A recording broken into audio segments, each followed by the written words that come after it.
आपका कर्तव्य बनता है कि आप स्टूडेंट्स के सामने आए, आप अकाउंटेबिलिटी में, आपको माफी मांगनी चाहिए। पहली बात तो आप बोल रहे हैं कि हम एजुकेशन सिस्टम को वो सही करेंगे, वो तो बात की बात है। आपने बच्चों को मारा है, आपने बच्चों के सर फोड़े हैं, आपको उस चीज के लिए माफी मांगनी चाहिए सबसे पहले आके, और फोन पे नहीं, आपको यहाँ सामने आके माफी मांगनी चाहिए। इनके मन में इतना डर है कि कल इन्होंने 16 मेट्रोज बंद कर रखी थी, आज इन्होंने 21 मेट्रो बंद कर रखी है। इतना डर है कि बच्चे तब भी पहुंच रहे हैं कहीं ना कहीं से। बच्चे यहाँ पे जैमर लगा रखे हैं बच्चों ने, अगर किसी बच्चे को कुछ हो जाता है वो बच्चा अपने माँ बाप से किसी से भी कैसे कनेक्ट करेगा? आप लोगों ने जैमर लगा रखे हैं यहाँ पे। इतने बच्चों के साथ सेक्सुअल हैरेसमेंट हुआ है, ये आप कैसे जस्टिफाई करेंगे? आप इसे, आप इसके बाद भी चुप है? आपको शर्म नहीं आ रही कि आपने अपने देश के युवा के साथ ऐसा किया है? नए तीवर के साथ आ रही है आपकी पसंदीदा मासिक पत्रिका दलित दस्तक। नीचे दिए गए नंबर पर आज ही संपर्क करिए या व्हाट्सएप करिए। 23 तारीख की आधी रात से लेकर 24 तारीख की सुबह तक जो आंदोलन चल रहा है उसको लेकर तमाम चीजें घटित हुई। प्रधानमंत्री नरेंद्र मोदी को पहले बयान जारी करना पड़ा, फिर वीडियो जारी करना पड़ा आधी रात को। सोनम वांगचुक ने अपना अनशन तोड़ दिया, फास्टैग की घोषणा की गई और तमाम मसौदे की बात हो रही है कि एजुकेशन के ऊपर मसौदा बनाया जाएगा, उसको हम लेके आएंगे। इस बीच में जो शिक्षा सचिव हैं सीनियर, उनको बदल दिया गया है। बावजूद इसके जंतर मंतर पे भीड़, यहाँ पे युवाओं का जो हुजूम है वो इकट्ठा है और क्या वो प्रधानमंत्री ने जो वादे किए हैं, सरकार जो बातें कर रही है उससे संतुष्ट हैं या फिर इनकी कोई और डिमांड है? इस बारे में हम जानने की कोशिश करेंगे। मैं हूं अशोक दास, आप देख रहे हैं दलित दस्तक। खुश तो नहीं है, जब तक धर्मेंद्र प्रधान इस्तीफा नहीं देगा तब तक कोई भी यूथ खुश नहीं है, कोई भी जेएनजी खुश नहीं है।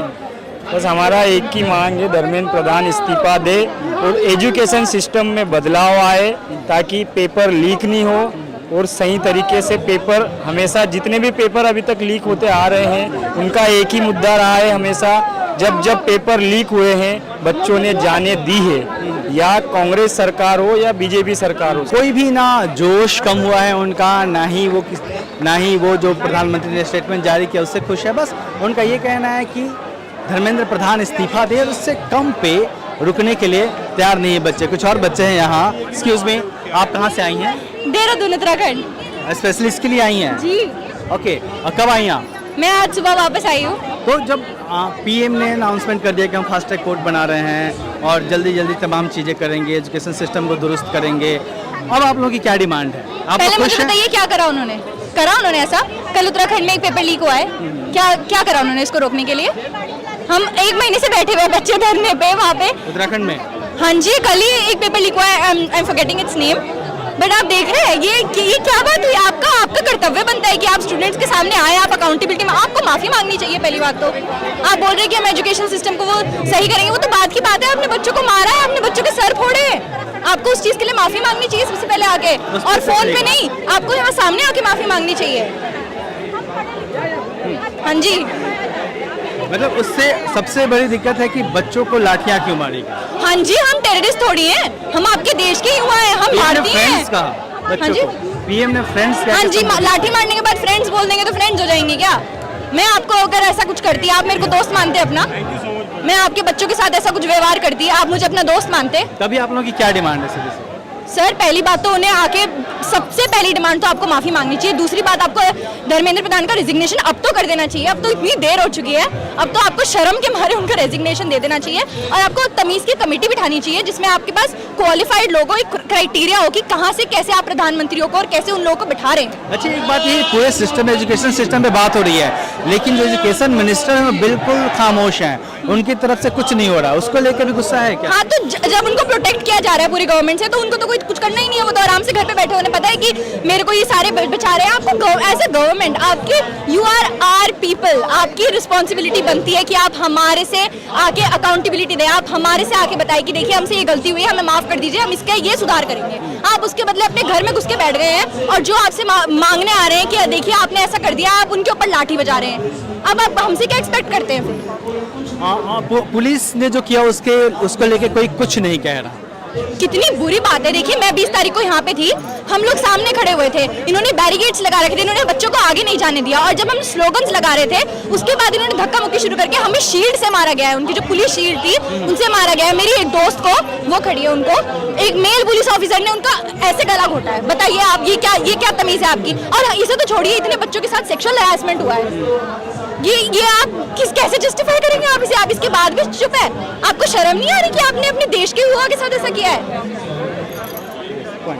आपको चोट लगी थी?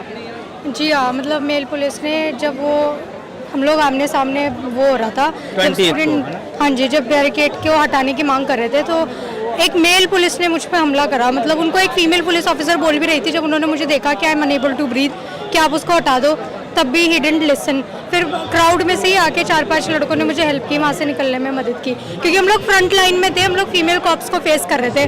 तो ये रूल होता है कि male police can never raise hands on a female, पर उन्होंने कोई रूल का कुछ ख्याल नहीं रखा। 20th को जितनी ब्रुटैलिटी से वो स्टूडेंट्स को मार सकते थे, उन्होंने उतनी ब्रुटैलिटी से मारा है। और सिर्फ पुलिस वाले नहीं थे, वहाँ पे गुंडे थे, कैजुअल क्लोथ्स में आ रखे थे, और जो वहाँ के लड़के थे, मैं उनको मतलब मेरे को इतनी रिस्पेक्ट है। Who gives the right to the police कि वो हमें मारे? पुलिस को कौन राइट देता है? जब हमने कोई आतंक नहीं मचाया, हम वहाँ पे पीसफुल प्रोटेस्ट के लिए जमा हुए, हमने उनसे बोला कि it's gonna be a peaceful protest, हम एक मार्च करेंगे, तो पुलिस ने हम पे लाठीचार्ज करा क्यों? We are the citizens of India, we are the students of India.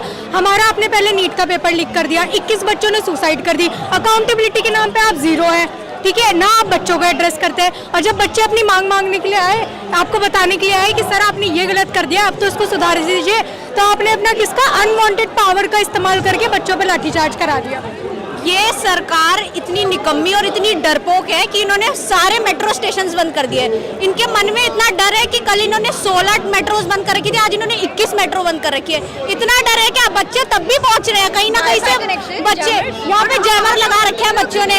अगर किसी बच्चे को कुछ हो जाता है, वो बच्चा अपने माँ बाप से किसी से भी कैसे कनेक्ट करेगा? आप लोगों ने जैमर लगा रखे हैं यहाँ पे, नहीं बच्चा अपने माँ बाप से कनेक्ट कर पा रहे हैं। हम लोग 3 लड़कियां थी, हम सब एक दूसरे से इधर उधर चली गई, धक्का मुक्की के बाद मेरे उन्होंने बैरिकेड लगा दिया यहाँ पे, वो छोड़ नहीं रहे हैं, बदतमीजी कर रहे हैं। और जिस देश में पुलिस वाले लड़कियों के कपड़े फाड़ रहे हैं, पुलिस वाले लड़कियों से बदतमीजी कर रहे हैं, धक्का मुक्की गाली गलौज कर रहे हैं, इतनी गंदी गंदी गालियां दे रहे हैं कि हम बता नहीं सकते।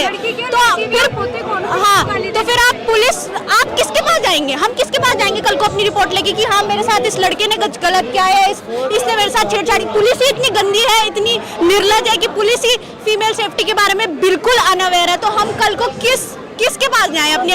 ये बड़ा सवाल है। पुलिस ने जो किया, और ये कोई राजनीतिक आंदोलन नहीं था जहाँ पे किसी पार्टी के वर्कर थे, आपने उनको डंडे मार के भगा दिए। ये देश की आम जनता है, आज का यूथ है, जो अपने पावर भी जानता है, अपने अधिकार भी जानता है, और उसके लिए लड़ना भी जानता है। जो तमाम तस्वीरें आ रही हैं देश के अलग अलग हिस्सों से कि कोई लड़की खड़ी हो जा रही है गाड़ी के सामने, रोक दे रही है उसे, कोई बच्चे पीछे से कुंडी खींच के लड़कों को उतार दे रहे हैं, कोई पुलिस के सामने खड़े हो जा रहे हैं कि मार लो अब जितना मारना है। तो पुलिस को, सरकार को ये समझना होगा कि ये आज की पीढ़ी है, जेनजी पीढ़ी है, वो कॉन्स्टिट्यूशन के बारे में जानती है, वो अपने हक के बारे में जानती है, और वो डरेगी नहीं।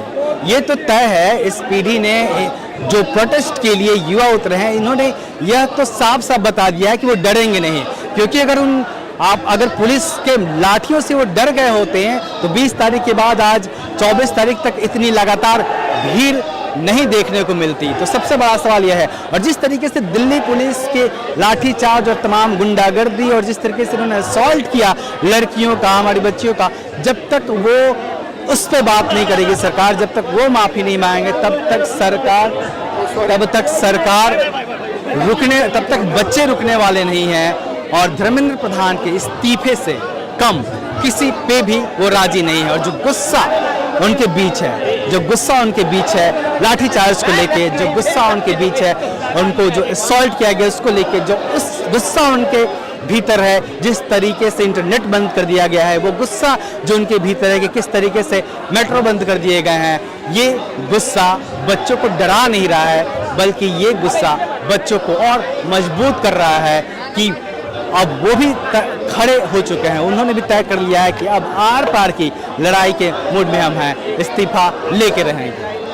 और जिस तरीके से सरकार के पिछले कुछ घंटे पे स्टेटमेंट्स आए हैं, उससे यह तो साफ है कि सरकार इस मामले में घिर चुकी है, डर चुकी है। अब देखना है कि धर्मेंद्र प्रधान का इस्तीफा सरकार कब करती है अनाउंस, क्योंकि उससे पहले यह तो साफ है कि यहाँ जो आप हजारों युवाओं की भीड़ देख रहे हैं, यह भीड़ धर्मेंद्र प्रधान के इस्तीफे से पहले यहाँ से हिलने वाली नहीं है। दिल्ली के जंतर मंतर से कैमरामैन वीरेंद्र के साथ मैं अशोक दास, दलित दस्तक।